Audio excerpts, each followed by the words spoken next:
Hoje estão previstas novas reuniões depois de uma noite de muita conversa também com lideranças do PL. Com a gente agora no Manhã Band News, o deputado federal pelo PL de São Paulo, Eduardo Bolsonaro.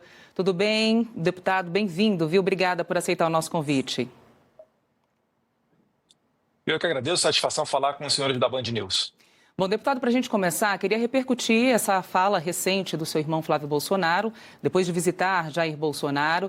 Ele disse diversos aspectos, né, assim, que agora devem seguir um encaminhamento melhor, sobre alianças, sobre o direcionamento que o próprio Jair Bolsonaro deu durante essa visita e reforçando um ponto. Se na semana passada a gente dizia que alguns parlamentares avaliavam esse nome colocado pela direita como inviável, o senador fez questão de dizer não, temos força, vamos conseguir, só basta encontrar, conversar e criar as alianças necessárias para isso. Como é que o senhor avalia essa postura e como é que deve ser esse encaminhamento também daqui para frente? Os mesmos que falaram que a candidatura de Flávio Bolsonaro é inviável são aqueles que anteriormente estavam pedindo a união da direita. Mas, ao que parece, quando saiu um candidato diferente daqueles que eles desejavam, eles mudaram a conduta e agora tem muita gente visando derrubar o Flávio Bolsonaro. Então, em menos de 24 horas, houve uma pesquisa da Datafolha, na minha opinião, totalmente fora de cogitação, fora da realidade, para dizer que o Flávio Bolsonaro não tinha chances, né? Outros começaram a falar que a sua candidatura era apenas uma estratégia política para tentar ter algum benefício da execução penal de Jair Bolsonaro. E ele está mostrando por A mais B que a sua candidatura é viável. Tanto é viável que ele é a pessoa que mais pontua, né? Que está empatado tecnicamente com Lula, segundo a pesquisa recente da Veritas, em que pese eu confessar a vocês que eu sou muito cético com relação a pesquisas. Mas ainda assim, sempre, né, foi dito que o nome que Bolsonaro apoiar automaticamente estaria no segundo turno. Então, eu acredito que o Flávio Bolsonaro não só está no segundo turno, como é muito competitivo e será presidente da República em 2026. E essa escolha, essa indicação, ela foi conversada entre vocês, né, Jair Bolsonaro, com você, a tua experiência como deputado. Como é que foi todo esse processo, né, até a oficialização por parte de Jair Bolsonaro em relação à situação de Flávio? O Brasil ele não vive uma normalidade democrática. Nós temos um ex-presidente honesto, cumprindo uma prisão política, e eu acredito que assim que nós mudarmos o cenário político, essa prisão política ela será consertada, né? Não só de Jair Bolsonaro, como a de cerca de 1.000 pessoas envolvidas aí no 8 de janeiro. Então, a candidatura do Flávio, ela partiu com muita conversa, sim, né? Os bastidores estavam em pleno diálogo. Eu fui um entusiasta muito grande da candidatura dele, porque, mais do que tudo, nós temos que ter alguém com a coragem e a serenidade para colocar adiante aquilo que é mais necessário. Nesse momento, né? Liberdade, justiça. Então, Flávio, ele sempre foi muito engajado, desde sempre, na pauta da anistia, vai seguir trabalhando por ela, e eu acredito também que é o melhor nome entre nós da família Bolsonaro e da direita, porque ele é um perfil articulador, é um perfil agregador, já recebeu o apoio do governador Tarcísio de Freitas, está com um apoio muito forte dentro da direita, então tem tudo para decolar ainda mais o nome do Flávio Bolsonaro. Ontem a gente acompanhou essa reunião, né, do Flávio Bolsonaro com algumas lideranças do senador Flávio Bolsonaro. E depois desse encontro, o senador Rogério Marinho acabou falando com jornalistas e disse o seguinte, que estão neste momento de conversas, que essas conversas elas vão seguir, vão continuar, como nós dissemos aqui na abertura da entrevista, e ressaltou o seguinte, a candidatura, essa pré-candidatura, esse anúncio, né, por parte de vocês, ele deve ser maturado ainda, ele deve passar por um momento ali, né, de amadurecimento, mas que haveria tempo para isso, né? Já que temos quase um ano aí antes do próximo pleito eleitoral. O senhor concorda com essa afirmação? Eu concordo, né? Obviamente, nós não somos ditadores, nós vamos conversar com todos aqueles que queiram agregar nesse projeto, então é natural que o Flávio fale não somente com pessoas de direita, mas também com pessoas de centro, e sim, vai ter a maturidade. Eu não quero eu gostaria de deixar apenas pontuado aqui que não existe a chance dele desistir dessa candidatura. Eu queria colocar aqui um banho de água gelada em todos aqueles que acham que o Flávio Bolsonaro poderia, né, desistir dessa candidatura para apoiar um outro nome. Né, isso daí não acontecerá. Então, o que eu prevejo? Eu prevejo próximos capítulos de sacrifício, de ataques, né, pesquisas fabricadas, comentaristas especializados pagos, muitos deles, né, com dinheiro público, servindo a um dono e não à informação da opinião pública, assim como aconteceu com o Bolsonaro, tanto em 2018 quanto em 2022. Porque o perfil do Flávio, em que pede ser um perfil mais moderado, mais articulador, ele é uma pessoa antissistema. Então, todos aqueles que não querem mudar nada na situação do Brasil vão fazer de tudo para tentar derrubar essa candidatura do Flávio. Deputado, eu queria até pegar um gancho nessa tua resposta, né, sobre essa afirmação de que não haverá desistência. Muito se falou, depois daquela declaração do próprio senador Flávio Bolsonaro, né, de que, olha, não sei se levaria até o fim, teria um preço para que isso pudesse ser interrompido antes disso. O que teria motivado essa fala e a interpretação que foi feita, né, diante dessa declaração, na tua avaliação? Antes da declaração dele, já tinha muita gente formando uma narrativa para dizer que a candidatura dele não era de verdade, era apenas um instrumento para a barganha da execução penal de Jair Bolsonaro.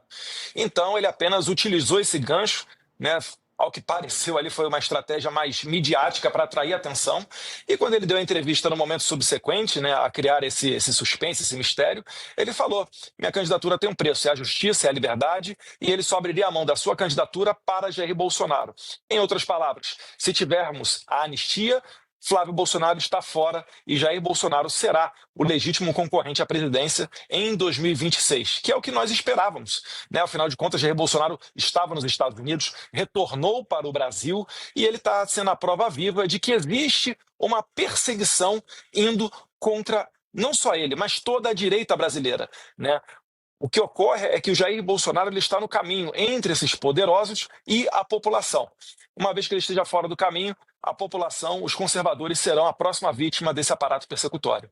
Quero entrar até nesse ponto um pouquinho mais sobre a anistia. Nós ouvimos o relator, deputado Paulinho da Força, dizendo que, neste momento, não há espaço para que essa discussão ganhe nova força no Congresso Nacional. Ele mesmo, né, nas próprias palavras, disse, olha, no meu relatório, né, que trata da dosimetria, não da anistia, isso, né, não teria espaço, mesmo com essa pressão de alguns parlamentares. Como é que é também avaliado por vocês esse cenário? Paulinho da Força vai ter muita dificuldade para se reeleger. Eu, particularmente, faria campanha contra ele devido ao seu posicionamento pró-Alexandre de Moraes, né? Falam até, eu vi matérias da imprensa, dizendo que ele participa de reuniões no Congresso Nacional com o WhatsApp ligado direto em conversas com o ministro Alexandre de Moraes. Então, é uma pessoa totalmente subserviente, né? Lhe falta muito de caráter para cumprir com seu papel de legislador. Ele apequena o tamanho do Congresso Nacional ou simplesmente servir à Suprema Corte, quando a nossa Constituição prega que são três poderes que deveriam ser independentes e harmônicos entre si. Jair Bolsonaro, mais uma vez, com essa posição do Paulinho da Força, ele enaltece a sua coragem e o seu sacrifício. Jair Bolsonaro está puxando uma prisão injusta, mas está aceitando fazê-lo para colocar adiante um projeto de país verdadeiramente que serve aos interesses do povo. Eu tenho orgulho do meu pai pelo seu posicionamento e, Deus quiser, essa cadeia será muito breve. Agora, deputada, aproveitando o teu tempo mais um pouquinho aqui, né, na Band News TV, eu queria abordar os aspectos de conversas dentro da própria direita, dos partidos aliados, né? Por quê? Depois do anúncio, né, dessa oficialização por parte de Jair Bolsonaro para a indicação do senador Flávio Bolsonaro, houve também uma divisão dentro da própria direita, né? A gente teve aí o governador do estado de Goiás, Ronaldo Caiado, Romeu Zema também, dizendo o seguinte: a gente respeita, mas iremos continuar com o nosso voo individual, né, com os nossos voos individuais. Tivemos o apoio que o senhor já citou do governador do estado de São Paulo, Tarcísio de Freitas, que também era um nome que lá no início foi colocado como muito forte para esse nome que unificaria a direita no Brasil. Como é que chega também essas possibilidades de outras candidaturas? Eu disse no início que falta pouco mais, ou quase, né, quase um ano para o próximo pleito eleitoral. Até lá, o senhor avalia que essas conversas elas vão se azeitar? Vai se chegar a um acordo para que a gente tenha um nome só disputando pela direita, ou há essa possibilidade de outras lideranças surgirem aí no decorrer dessa campanha? Não tem absolutamente problema nenhum, e eu discordo que existe uma divisão. Salvo engano, em Barretos, quando subiram no palanque Tarcísio de Freitas, Ronaldo Caiado, Romeu Zema e Ratinho Júnior, eles anunciaram um pacto que num primeiro turno cada um levaria a cabo a sua candidatura e num eventual segundo turno eles apoiariam aquele da direita que fosse ao segundo turno eventualmente contra o Lula. E nesse momento ninguém falou de divisão. Então o Flávio, na verdade, ele é só mais um player, mais um jogador, mais um candidato nesse cenário político. Não é que se falar em divisão. O Flávio, mais uma vez, é uma pessoa de perfil articulador, né? Não, todos nós sabemos que o principal inimigo do Brasil é o Lula, e eu quero que essa argumentação valha para o Flávio, porque muito se falava antes da sua candidatura, né, que olha, o inimigo é o Lula, temos que estar unidos contra o Lula. Aí quando o Flávio sai candidato, essa união desaparece. Tem gente que começa a falar, agora eu vou votar no Lula mesmo. Então, na verdade, as máscaras estão caindo. E no final das contas, tem que combinar com os russos. Quem são os russos? A população brasileira. A população brasileira é que vai dar o recado final. Então é saudável numa democracia que exista mais de uma candidatura à direita. Eu acho que faltou, inclusive, isso em 2022. A gente viu uma campanha eleitoral, principalmente nos debates, muito de Jair Bolsonaro e Padre Kelmon contra todo o resto, inclusive ex-bolsonaristas, né, como a Soraya Tronic, que agora pulou para o colo do governo. Então, eu acho que essas candidaturas mais à direita, elas fazem bem e fazem parte da democracia. Não vejo como problema nenhum e também não identifico como uma divisão da direita. Para finalizar, deputado, queria te ouvir também como o senhor deve caminhar nesse processo aí, né, de campanha. O senhor que está fora do Brasil, como pretende também contribuir para esse lançamento e como o próprio Flávio Bolsonaro disse há pouco, senador, essas alianças que devem ser formadas para o fortalecimento do nome dele. Eu, morando no exílio nos Estados Unidos, devo seguir focando na parte internacional, buscando apoios internacionais. Então, você já vê nas redes sociais um posicionamento favorável, por exemplo, do Jason Miller, assessor do presidente Donald Trump, que com frequência tem contatos pessoais com ele, né, norte-americano. O presidente Javier Milei também se indicando a favor dessa indicação do nome do Flávio Bolsonaro. O líder do Vox na Espanha, o Santiago Abascal. Acho que não deve demorar muito, o partido Chega do André Ventura também, algum posicionamento. Então, a minha parte é fazer essa coalizão internacional da direita, né, mundial, porque a gente sabe que o nosso inimigo ele atua também de maneira global. Essa perseguição que o Jair Bolsonaro sofre, também sofre a Marine Le Pen na França, também sofreu o Trump nos Estados Unidos, e assim por diante. Eu só rezo, né, eu só oro para Deus para que ele proteja a vida do meu irmão Flávio Bolsonaro, porque se tornou de certa maneira, rotineiro o assassinato de candidatos à direita. Vide o Miguel Uribe na Colômbia, o Villavicencio no Equador, a própria facada no Jair Bolsonaro, o tiro na orelha do Trump.